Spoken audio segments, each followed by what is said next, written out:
আসসালামু আলাইকুম। আমি মোহাম্মদ উলফাতুর রহমান রাকিব, নাট্যকলা বিভাগ 22-23 সেশন। আমি কেন্দ্রীয় সংসদে সহ সাহিত্য, সংস্কৃতি ও প্রকাশনা সম্পাদক পদে পদপ্রার্থী।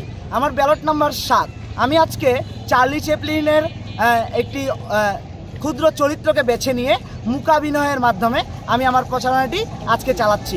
এর আগে আমি গম্ভীরার নানা চরিত্রে আমার প্রচারণা চালিয়েছিলাম। আমি নিজে একজন নাট্যকলার শিক্ষার্থী। আমার পড়াশোনা এবং ধ্যান ধারণা সব কিছু সাহিত্য এবং সংস্কৃতিকে কেন্দ্র করে।